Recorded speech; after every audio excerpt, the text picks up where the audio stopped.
Hello and welcome everybody. Today we are starting paper 2 of the subject. Please wait, give me some time.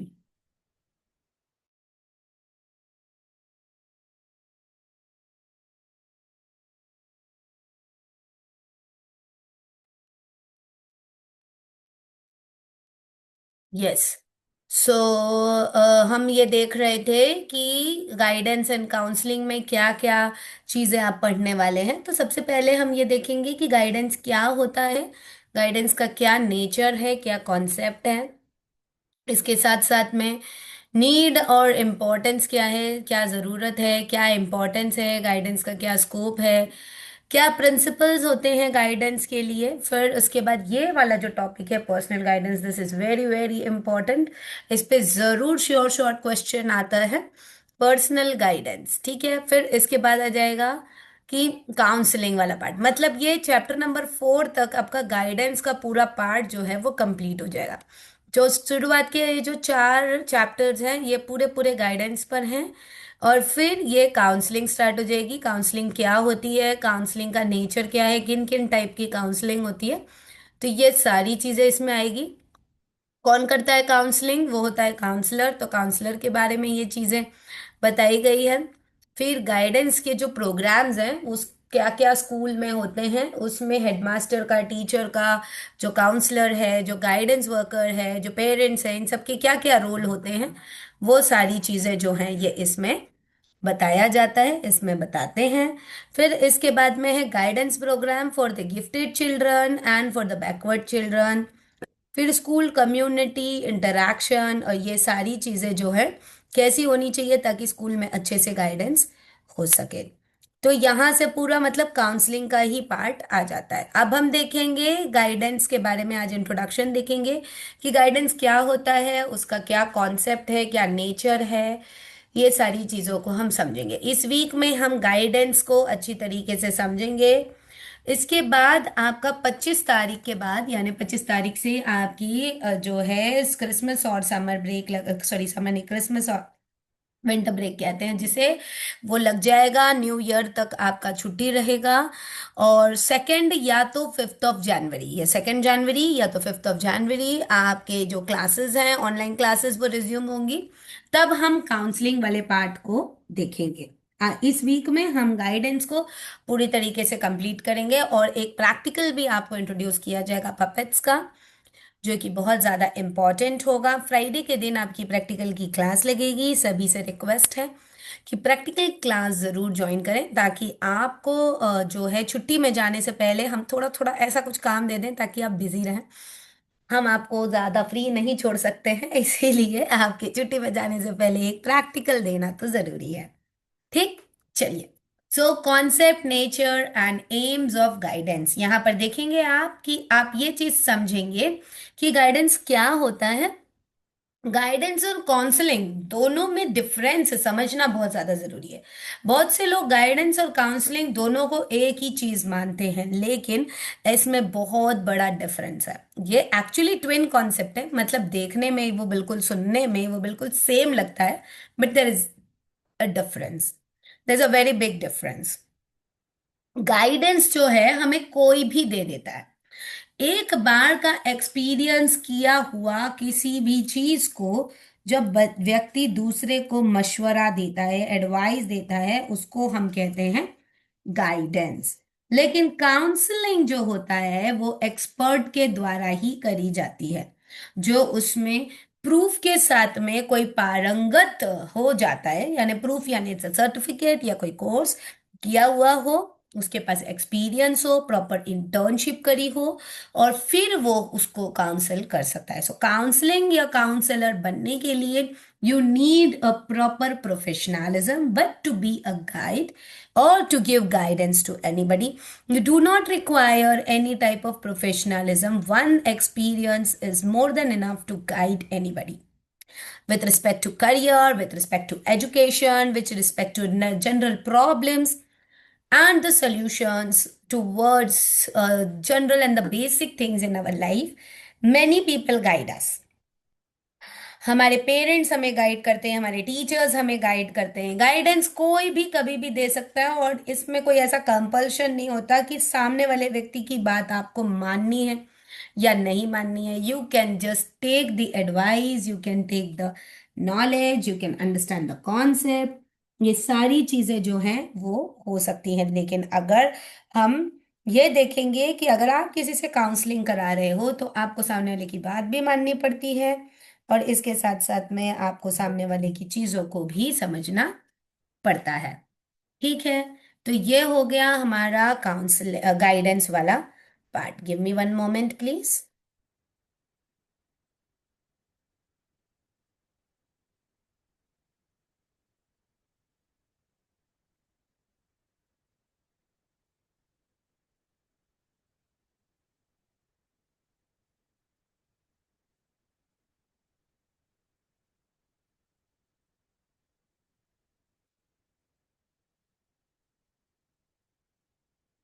या अब देखते हैं कि guidance के लिए अलग अलग एजुकेशनिस्ट ने क्या क्या डेफिनेशंस दी है।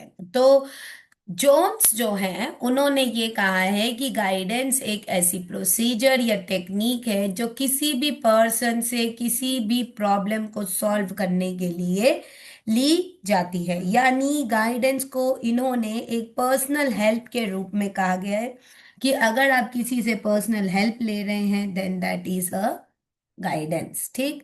लेकिन ये जो रुथ स्ट्रैंग है ये बहुत ज्यादा इंपॉर्टेंट है, इनकी डेफिनेशन बहुत ज्यादा चलती है।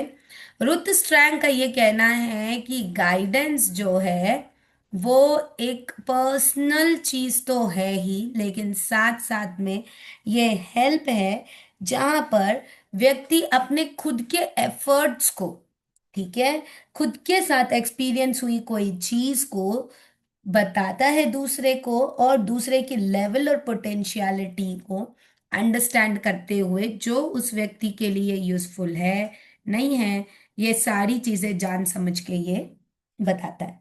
तो रुथ स्ट्रैंग का ये कहना है कि guidance is the process of helping every individual through his own efforts to discover and to develop his potentialities for his personal happiness and social usefulness।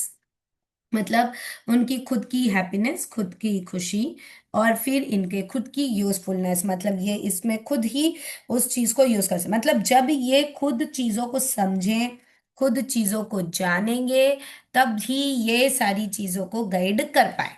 तो ये रुथ स्ट्रैंग का कहना है। ब्रेवर का ये कहना है कि गाइडेंस जो है वो इंडिविजुअल प्रॉब्लम्स को सॉल्व करने के लिए बनी है। अगर आप में वो क्षमता है तो आप किसी की भी बात को मानकर कुछ एक्टिविटी को कर सकते हैं। अब एक और इम्पॉर्टेंट व्यक्ति हैं जिनकी डेफिनेशन बहुत ज्यादा मानी जाती है, वो है जॉर्ज ई मेयर। इनका ये कहना है कि गाइडेंस एक ऐसा प्रोसेस है असिस्टिंग का। अब देखिए बेसिकली अगर आप देखें तो ओवरऑल सभी एजुकेशनिस्ट ने गाइडेंस को एक हेल्प के लिए बताया गया है कि गाइडेंस मतलब पर्सनल हेल्प इन जनरल। तो असिस्टिंग का मतलब भी हेल्प होता है, ठीक है। It's a process of assisting the individual to choose, prepare for, to enter upon and progress in the courses of action pertaining to education, vocational, recreational and community service groups of human activities। ठीक है। तो education की जो process है, education की जो progress है, वो ऐसी हो जहां पर education, vocation, recreation, community services, ये सारी चीजों के लिए जब कोई हेल्प करता है तो वो एक गाइडेंस कहलाता है। ठीक है।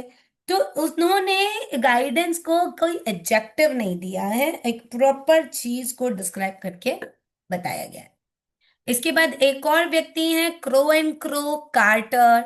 ये दो व्यक्ति हैं, इनके डेफिनेशंस भी बहुत ज्यादा चलती है। क्रो वुड्सवर्थ भी।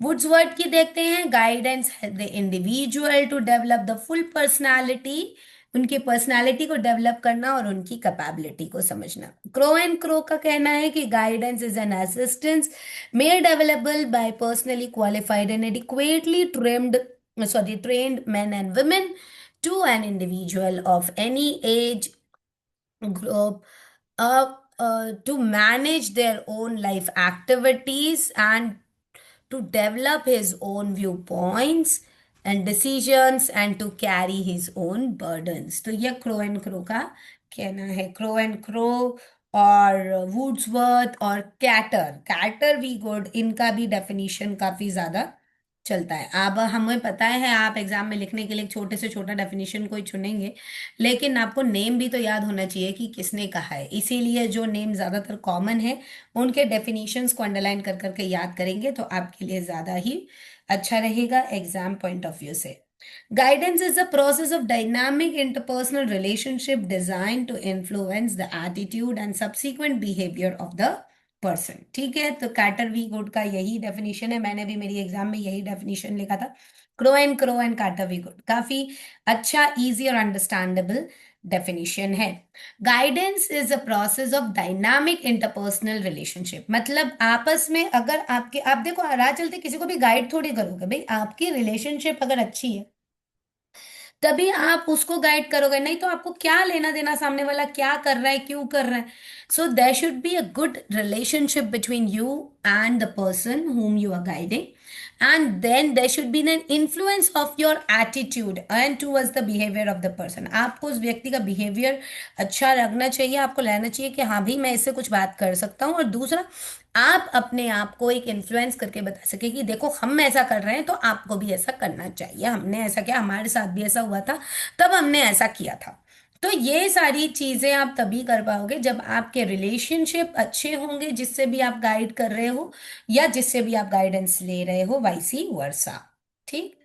तो ऐसे बहुत सारे एजुकेशनिस्ट हैं, सब अलग अलग डेफिनेशंस देते हैं, आपके ऊपर है, आपको जिसका डेफिनेशन अच्छा लगता है उसका आप लीजिए।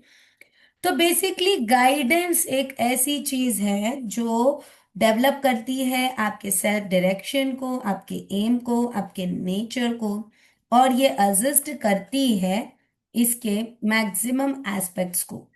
अब इनके जो एस्पेक्ट्स हैं वो ये है कि गाइडेंस एक ऐसा प्रोसेस है जहां पर असिस्टेंस इस तरीके से होता है कि उसकी कोई एक अलग आइडेंटिटी नहीं होती है। ठीक है ना। तो सबसे पहला पार्ट गाइडेंस का, सबसे पहला नेचर क्या होता है, असिस्टेंस। कोई भी गाइडेंस दे सकता है, तो यानी आप गाइडेंस के रूप में किसी से भी हेल्प ले सकते हैं या किसी को भी हेल्प कर सकते हैं गाइडेंस के नाम पर। Next is a dynamic process. आपने कई बार देखा होगा dynamic dynamic is a dynamic dynamic process. Dynamic actually होता क्या है? What do we mean by dynamic? Dynamic is something which is accepted all over. So this is a process, dynamic process इसीलिए कहा जाता है because it's accepted all over. So it's a dynamic process and this process is continuity in the life, मतलब ये life long continue रहता है, कई बार होता है। ये एग्जाम्पल मैं आपको दूंगी। जैसे एक मदर जब मदर बनती है, ठीक है ना, माँ जब बनती है तब फर्स्ट टाइम में उसको जो जो चीजें एक्सपीरियंस होती है, सेकंड टाइम में उसको कुछ भी बताना नहीं पड़ता। वो उल्टा और दूसरों को गाइडेंस देने लगेगी कि तुम ऐसा करना, तुम वैसा करना। प्रेगनेंसी एक बार अगर कैरी हो गई तो उसके बाद आप खुद एक गाइड बन जाते हो। आप खुद को फील करो, खुद को फील करो। आप खुद देखो जब आप प्रेग्नेंट हुए थे फर्स्ट टाइम, तब आपको किस किस ने गाइड किया था, बेटा ऐसा करना, बेटा वैसा करना, ऐसा नहीं करना, और एक ऐसा तो बिल्कुल भी मत करना। सेकंड प्रेगनेंसी वक्त किसी ने गाइड किया था क्या? नहीं। उल्टा आप ही लोगों को बताने लगे होगी कि मैंने तो फर्स्ट टाइम ऐसे किया था, मेरे को तो आदत हो गई है ये वो, जबकि एक ही बच्चा पैदा करो तो आपको आदत पड़ जाती।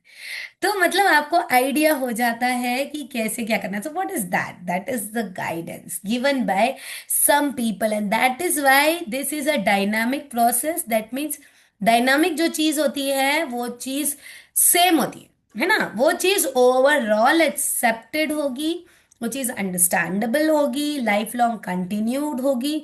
वही चीज जो हर कोई एक्सेप्ट करे उस चीज को डायनामिक कहेंगे। ठीक। Next is a continuous process, life long चलने वाली चीज है। फॉर्मली हो या इनफॉर्मली हो, हर कोई आपको गाइडेंस की ओर लेके जा सकता है। कोई भी कहीं भी आपको गाइडेंस दे सकता है या आप कभी भी किसी को भी कहीं भी गाइडेंस दे सकते हैं। So it's a continuous process. Next इसका नेचर है कि जरूरी नहीं है कि आपको एक्सपीरियंस्ड एकदम क्वालिफिकेशन लेने की जरूरत है किसी को गाइड करने के लिए, ये भी जरूरी नहीं है कि अगर आपको गाइडेंस किसी को देना है तो आपको एकदम जो है उस एक्सपीरियंस के साथ, आपने किसी और के साथ देखा भी है तो भी आप किसी को गाइड कर सकते हैं। तो इसका जो प्रोसेस है, so it can be incidental और it can be organized also. मतलब आप गाइडेंस का प्रोग्राम ऑर्गेनाइज कर सकते हैं या इंसिडेंटल, या अचानक किसी को गाइड करना है। So it can be incidental और it can be a organized program. Okay. And then next part is no foundation. मतलब जब आप किसी को इंसिडेंटल गाइडेंस दे रहे हैं तब उसकी कोई बेस नहीं होती, उसकी कोई नींव नहीं होती, इसकी जो इंटरेस्ट होती है, इसकी जो एबिलिटीज होती है, इसकी जो कैपेबिलिटीज होती हैं, इसके जो वीकनेस हैं, इसके जो स्ट्रेंथ्स हैं, ये सारी चीजें इसके अंदर आप अंडरस्टैंड कर सकते हैं। नेक्स्ट आ जाता है इंसिडेंटल गाइडेंस जो है वो टेम्पररी होता है, मतलब थोड़ी समय के लिए होगा, इसमें कोई टेस्ट नहीं बिलोंग करते हैं, कोई साइकोलॉजिकल टेस्ट नहीं होगा और जनरली इसको गाइड करेगा, मतलब एक हिसाब से इसका कोई आधार नहीं होता। ठीक है।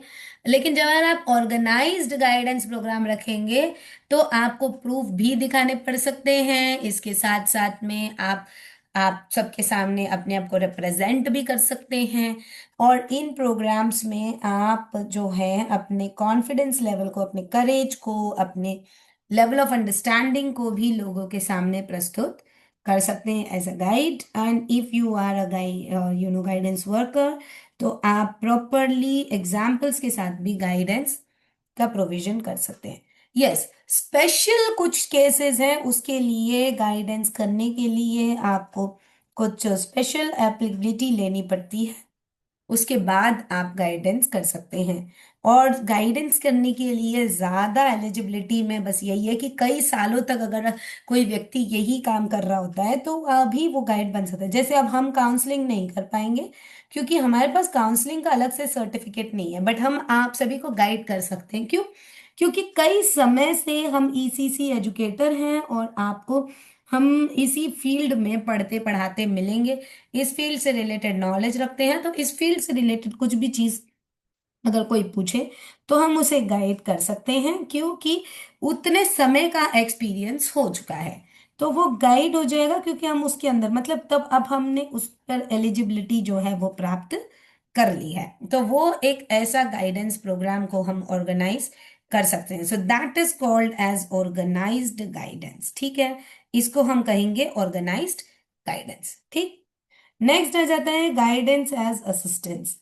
गाइडेंस हेल्प के रूप में कैसे किया जाए? तो हेल्प के रूप में गाइडेंस ऐसे होगा जहां पर आपको जब भी किसी को भी गाइड करना है या किसी को भी हेल्प करना है तो उसमें जॉन ईव मेयर, इनका जो डेफिनेशन है वो ये कहता है कि it is an assistance to help one to find solution to its problem.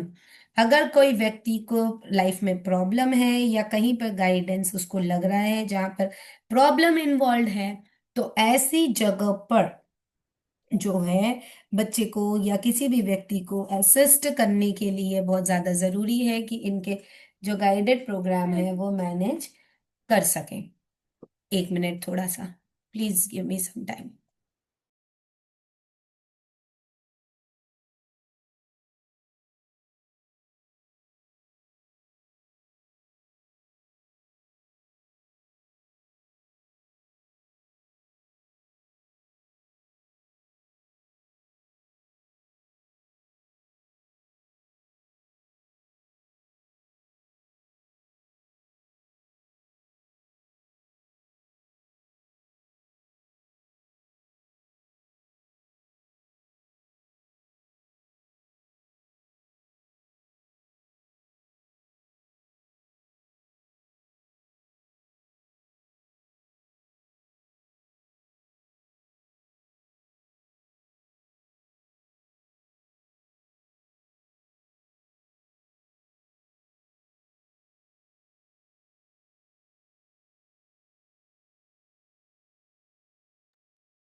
Yes, sorry.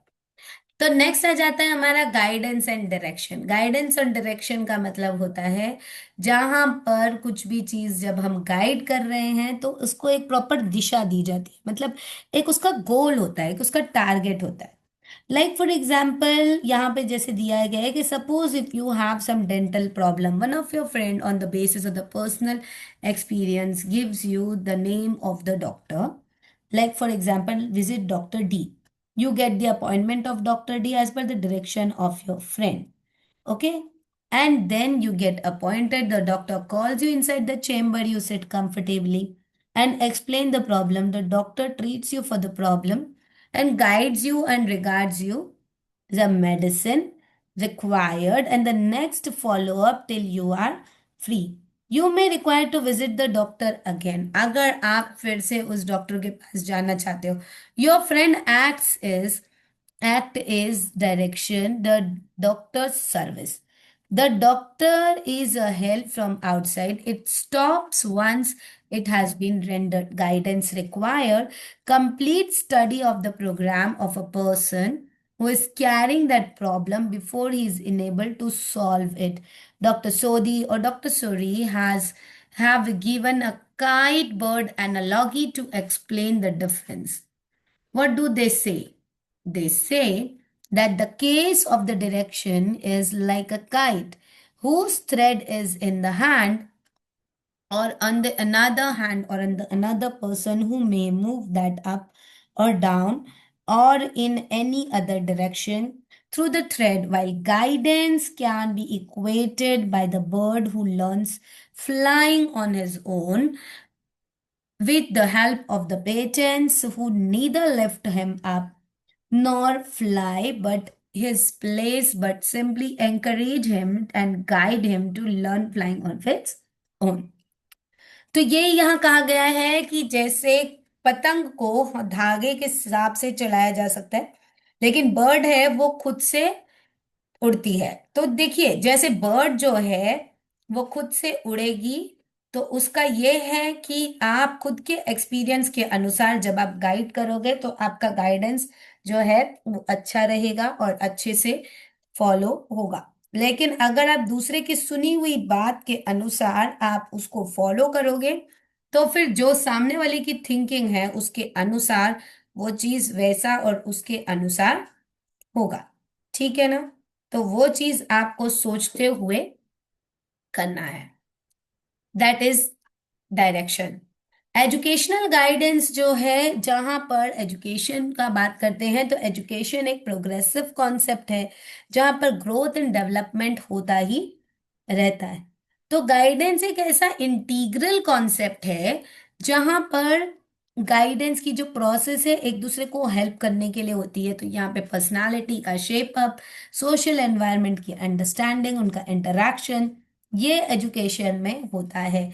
यानी एजुकेशनल रिफाइनमेंट, प्यूपिल की अंडरस्टैंडिंग, ये सारी चीजें तभी होगी जब गाइडेंस जो है वो अच्छी तरीके से होगा। ठीक। तो यहां पर हम लोगों ने देखा कि गाइडेंस क्या है, गाइडेंस एंड काउंसलिंग क्या है और इसका क्या नेचर है। ठीक है। अब कल हम देखेंगे कि ये इसी चैप्टर में हम देखेंगे कि जो गाइडेंस है इसके कॉन्सेप्ट और इसके पूरे कंक्लूडिंग रिमार्क्स क्या हैं। इन सभी चीजों को हम समझते हुए इंडियन एजुकेशनिस्ट का क्या गाइडेंस पर रोल है और आगे क्या वेस्टर्न एजुकेशनिस्ट का रोल है। ठीक है ना? सो देखेंगे कि गाइडेंस क्या है कल। आज के लिए बस इतना ही। अगर किसी का कुछ डाउट हो तो आप पूछ सकते हैं। Let me stop this recording so that if you have any questions you can ask.